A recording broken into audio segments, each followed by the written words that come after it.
Halo teman-teman semua, kembali lagi di vlog saya Niken. Pada vlog kali ini kita akan membahas tentang kebijakan dan perencanaan pengembangan sumber daya manusia.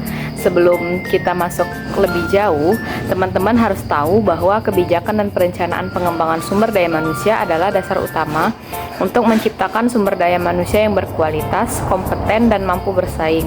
Kebijakan pengembangan sumber daya manusia memberikan panduan dan legitimasi resmi bagi inisiatif pengembangan. Sementara perencanaan pengembangan sumber daya manusia memastikan bahwa langkah-langkah tersebut dilakukan secara sistematis, terukur, dan sejalan dengan tujuan organisasi.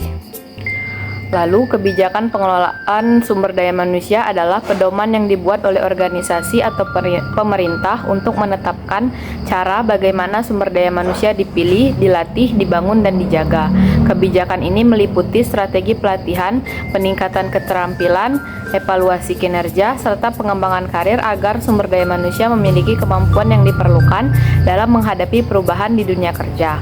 Kebijakan ini berfungsi sebagai pedoman untuk meningkatkan kualitas, kemampuan, dan profesionalisme sumber daya manusia agar dapat memenuhi kebutuhan organisasi atau pasar kerja dengan lebih efisien.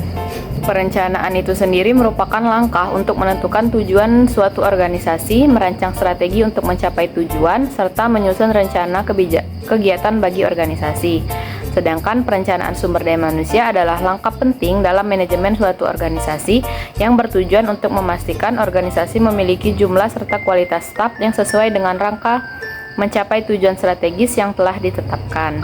Perencanaan sumber daya manusia meliputi penentuan kebutuhan tenaga kerja, evaluasi kapasitas sumber daya manusia yang ada, serta estimasi kebutuhan di masa yang akan datang yang disesuaikan dengan visi, misi, dan tujuan institusi pendidikan. Tanpa adanya perencanaan yang baik, institusi akan mengalami kekurangan kompetensi, kurang efisien, dan ketidakcocokan antara kebutuhan organisasi dengan kualitas tenaga kerja yang ada. Sedangkan pengembangan sumber daya manusia bertujuan untuk meningkatkan kemampuan, produktivitas, dan profesionalisme para pendidik melalui pelatihan yang baik yang formal maupun non-formal. Kebijakan serta perencanaan pengembangan sumber daya manusia atau Human Resource Development atau HRD dipandang sebagai sebuah strategi yang dirancang dengan sistematis untuk memperkuat kapasitas individu dan organisasi melalui pengembangan keterampilan, pengetahuan, kompetensi, dan sikap kerja yang sesuai dengan kebutuhan organisasi, baik untuk jangka pendek maupun jangka panjang.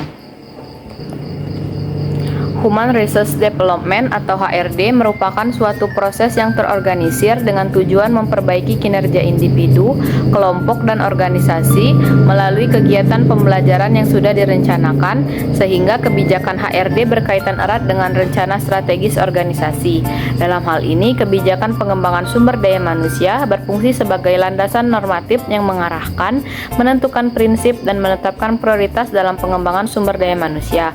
Sedangkan perencanaan pengembangan sumber daya manusia bertindak sebagai mekanisme operasional yang mengkonversi kebijakan tersebut ke dalam program nyata seperti pelatihan, pengembangan karir, pembinaan, bimbingan, dan pelatihan kinerja. Kebijakan dan perencanaan pengembangan sumber daya manusia memiliki peran penting dalam menghadapi perubahan global yang dipicu oleh kemajuan teknologi, digitalisasi, dan kompleksitas yang semakin meningkat di pasar kerja, sehingga mampu beradaptasi dengan perubahan tersebut melalui integrasi pembelajaran berkelanjutan ke dalam kebijakan organisasi. Pentingnya kebijakan pengembangan sumber daya manusia yang bersifat inklusif dan berorientasi pada jangka panjang, di mana organisasi tidak hanya mempersiapkan sumber daya manusia untuk kebutuhan saat ini, tetapi juga membangun kapasitas masa depan agar sumber daya manusia dapat mengatasi tantangan yang tidak terduga. Kebijakan sumber daya manusia ini juga berperan sebagai panduan dalam mengatur perekrutan, pelatihan, pengembangan karir, serta pelindungan tenaga kerja. Sementara rencana sumber daya manusia memastikan bahwa tenaga kerja yang tersedia sesuai dengan kebutuhan organisasi dan kemajuan zaman. Adapun pentingnya kebijakan dan perencanaan pengembangan sumber daya manusia ini, yang pertama, perubahan sosial dan implikasi terhadap pengembangan sumber daya manusia.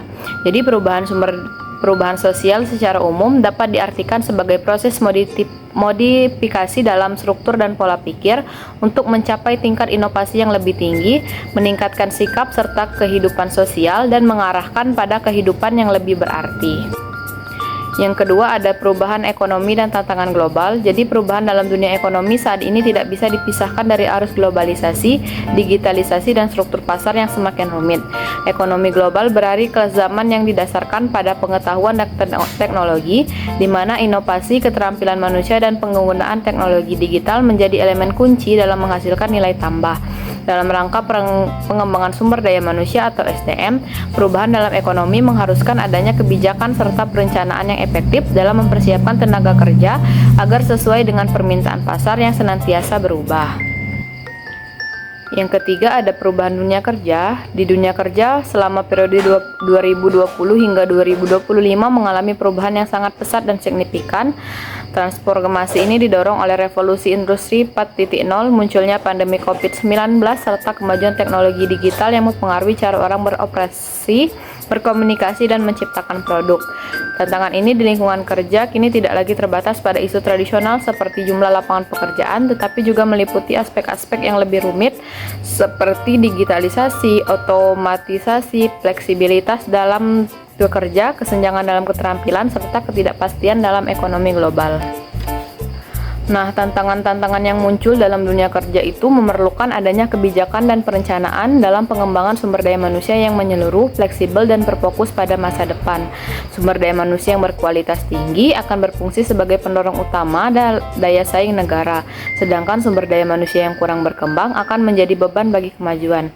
Strategi untuk pengembangan sumber daya manusia perlu difokuskan pada peningkatan kemampuan digital, perlindungan pekerja di era ekonomi gig, serta program peningkatan keterampilan dan pelatihan ulang. Itu saja yang bisa saya sampaikan pada vlog ke-10 ini. Semoga bermanfaat. Terima kasih sudah menonton. Sampai jumpa.